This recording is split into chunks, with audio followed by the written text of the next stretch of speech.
Bienvenue à tous dans cette nouvelle vidéo YouTube. Aujourd'hui dans cette vidéo, on va voir la différence entre out et over.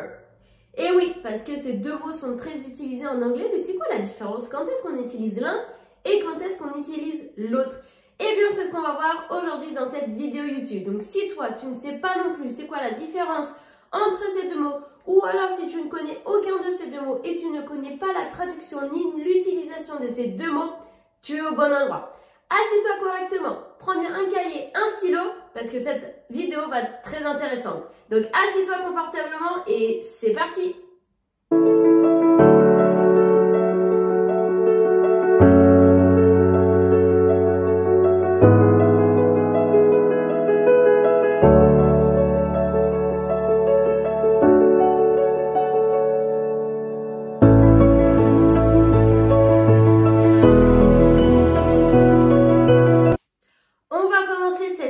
Par parler de out. Out, il a plusieurs significations. Déjà, premièrement, on va l'utiliser pour dire terminé. Donc, on va l'utiliser quand on va dire que quelque chose est terminé, mais il n'y a plus de cette chose. Je vous donne un exemple. My water bottle is out of water. Donc, il n'y a plus d'eau dans ma bouteille d'eau. Ma bouteille d'eau est terminée. Avant, j'avais de l'eau, maintenant, j'en ai plus. Donc, on l'utilise quand on veut dire terminé, mais quand j'avais quelque chose avant et que maintenant, je n'ai plus. On l'utilise aussi quand on veut dire à court de, quand on veut dire vide. Je vous donne un deuxième exemple. We run out of sugar. Can you buy some? On n'a plus de sucre. Est-ce que tu peux en acheter? Donc là, le sucre, c'est terminé. Avant, on en avait. Maintenant, on n'en a plus. Donc, on utilise out. My bottle is out of water. Avant, j'avais de l'eau dans ma bouteille. Maintenant, j'en ai plus. We ran out of sugar. On avait du sucre avant. Maintenant, on n'en a plus. C'est fini.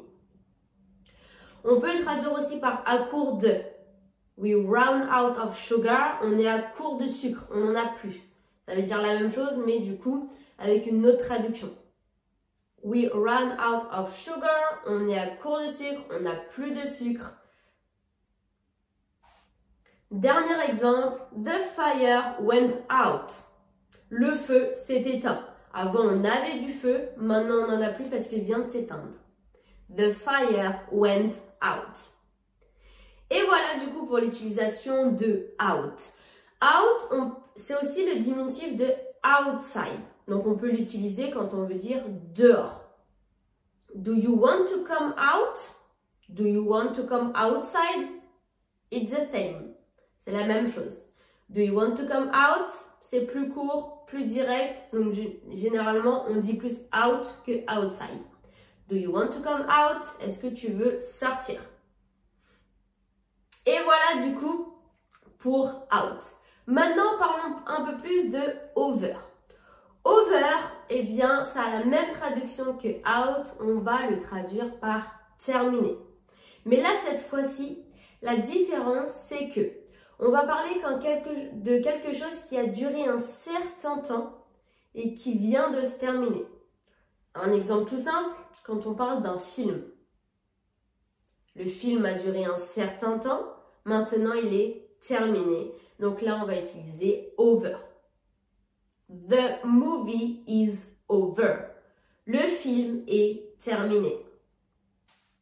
Over a une autre signification. On peut le traduire aussi par au-dessus. Par exemple, the bridge goes over the river. Le pont passe au-dessus de la rivière. Donc là, over, je peux le traduire par terminer, finir. Uniquement quand on parle de quelque chose qui a duré un certain temps et qui maintenant est terminé.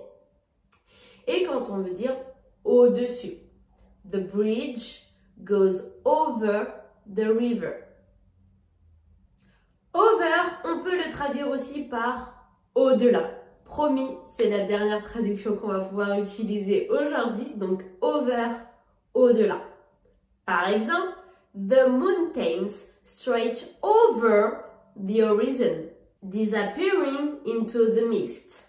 Ce qui signifie en français, les montagnes s'étendent au-delà de l'horizon, over the horizon, disparaissant dans la brume.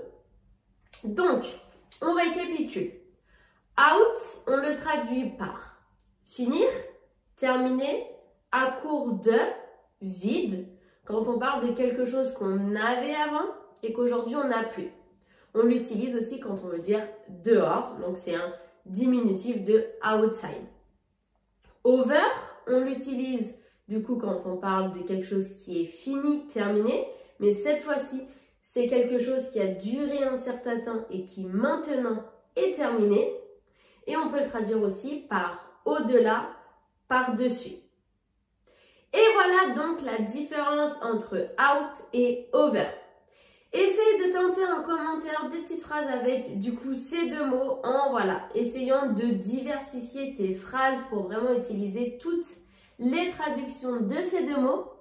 N'oublie pas de mettre un petit like si jamais la vidéo t'a plu, de t'abonner aussi si jamais elle t'a plu, comme ça tu pourras recevoir une petite notification dès qu'une prochaine vidéo YouTube sortira. En attendant, je te laisse t'entraîner et on se dit à la prochaine pour la prochaine vidéo. Goodbye!